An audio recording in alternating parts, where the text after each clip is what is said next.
Welcome to another edition of Leading and Growing Your Real Estate Business. Coach James Short here, aka Shorty. Now, before we get into this next episode, make sure you press subscribe and like so you're following all these episodes so the latest episodes gets dropped into your email and you get the notification. So we have this on obviously on YouTube, Spotify, iTunes, SoundCloud, and all the cool platforms out there. So who do we have today as our awesome guest? Well, I'm so excited to have this mover and shaker within the industry. Nick Dellis is a highly accomplished real estate professional with almost 3 decades of experience in the industry. Starting his career at a young age, Nick quickly rose through the ranks and became the licensee in charge of a large and successful suburban real estate office by the age of 23. For the past 29 years, he has built a successful brand of real estate offices, earning industry-wide recognition for his expertise in rental properties, property management, and residential commercial sales.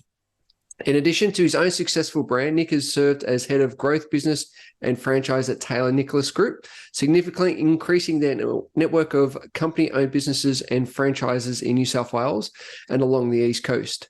Nick's reputation as a skilled and effective agent is further enhanced by his successful in selling large property portfolios and prestige homes in Sydney, as well as his ability to effectively liaise with multi-property landlords, I love that one, nationally and internationally, companies and local governments. Nick's extensive management and real estate experience has given him a specific set of skills that he uses to maximize returns for his property owners.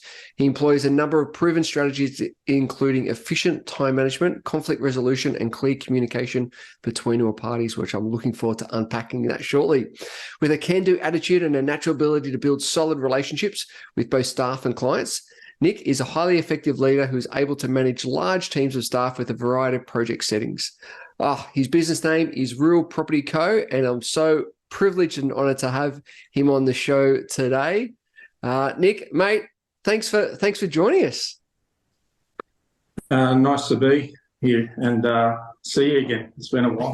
It's been a while, mate. It's been a while. So, mate, Yeah. you've done it pretty much all within the industry, and like I guess if we start back to those early days when you sort of got thrown straight into it. How did that come about? I've always wanted to do real estate from probably the age of 15. So I sort of had a clear path of going into real estate. So I was doing, from the age of 15, I did some courses and stuff in real estate. So I was really sort of proactive there. So when I left school, I ended up signing up for property valuation. So I thought, go the higher end of real estate. Let's go to study property valuation. Did that for a couple of years, but while I was doing that, I was working. So back those days, it was really hard to get in the industry. So basically, who you know, you'd go to interviews or who you know. And my uncle knew one of the local agents down there in Surrey Hills. There's a small little office. And he said, would you give my nephew a go in real estate? So I ended up going there on work experience and then converting to, every day. Getting paid, well, it was something just to keep going, working 6 days a week. But the one thing that I did learn in probably the year while I was with them was basically just everything about real estate. So all aspects would be residential, doing commercial, doing some sales. So I just got thrown into the deep end and I enjoyed it. So I pretty much learned everything within that year. Wow, that's huge. That's huge. So fast forward to today, what does the industry look like for you? Where are you focusing on at the moment? Well, predominantly at the moment, I'm doing a lot of property management still. So after COVID, I sold out in 2018 to a public listed company, my rent roll, and I went working for them. They were doing off the plan, brand new sales all around Australia.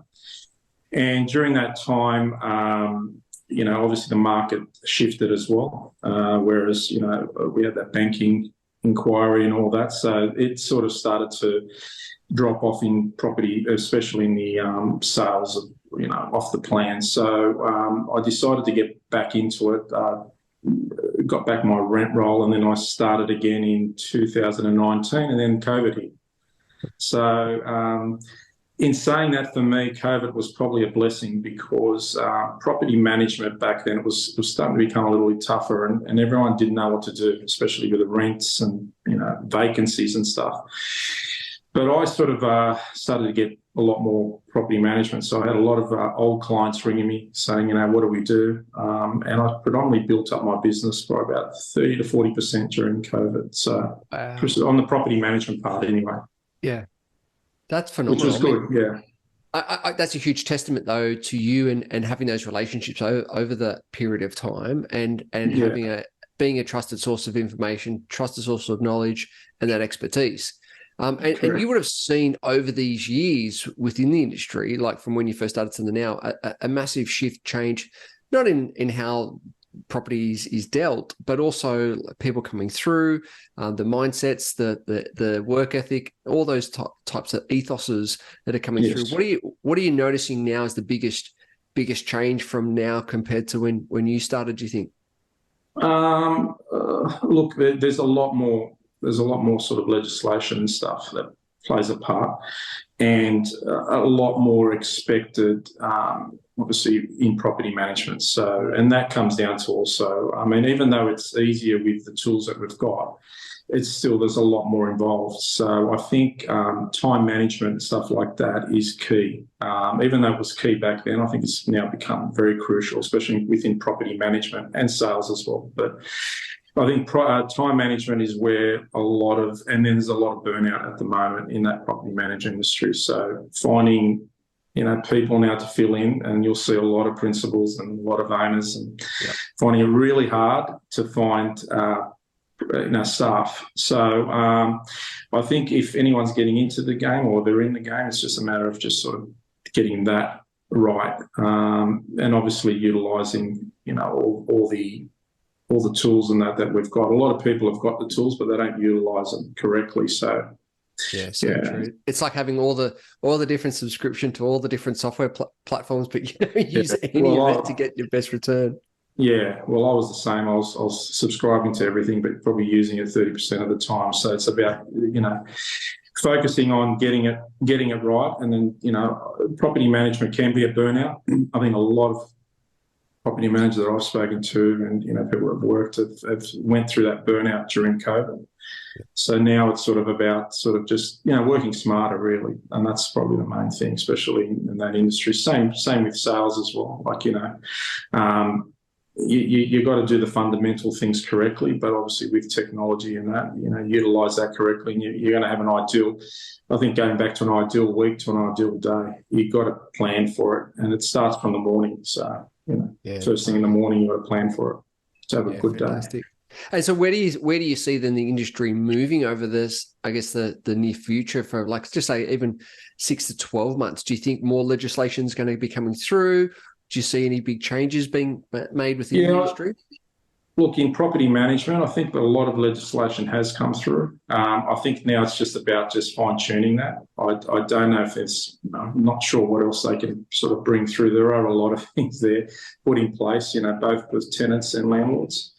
I think we're going to probably find, obviously, property management at the moment as sort of, a lot of property, insurances and all the expenses have started to go up. Rents have gone up as well. And it's just about making sure, you cross the T's, dot the I's with everything from insurance. Now at the moment, a lot of insurance claims are not getting paid out because of all the work that hasn't been done. Property managers have missed things. So it's just about getting all those key fundamental things right, because a lot of people now are trying to find ways to, get out of certain things like insurances and stuff. So, I think it's just making sure that you're getting all the, again, getting everything right in regards to, making sure everything's getting done within your portfolio. So.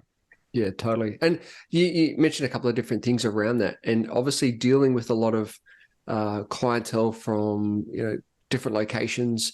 Yeah. Obviously you're in Sydney, but you would have seen it across a broad range as well, across the state, across the country. Yes. And you've mentioned rent prices. Where do you see the current market going, do you think, over the next 6 to 12 months as well? Do you see much change, or do you see it, particularly in the property management? Where do you feel that's? Yeah, look, I heading? think sales now, you're probably in the, I mean, it all comes down to sort of how, I'm not going to be economist here, but how the inflation and all that goes. But I think obviously sales, increased during the period of time, and I think now it's starting to sort of, correct slightly, especially in the last couple of weeks.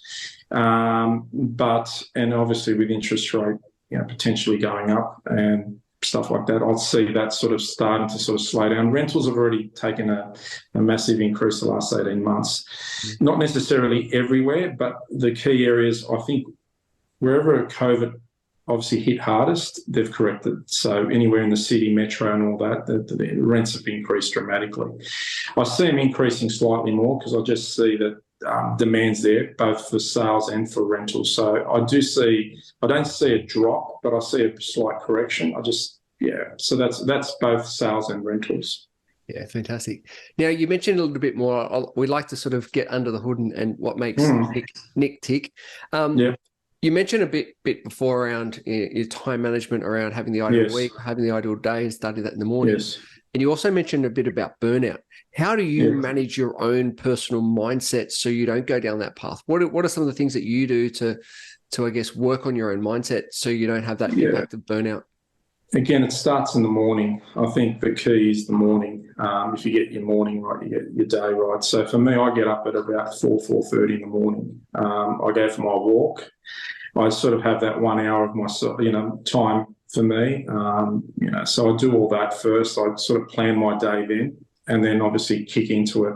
From 7 o'clock, I've got kids and go out, do the kid drop-offs and do all that, and then I'm ready to go by about, say, 8:30. So, it's all about planning, but the morning is my key point for no burnout. So, there's certain things I do in the morning that sort of keep me going for the rest of the day.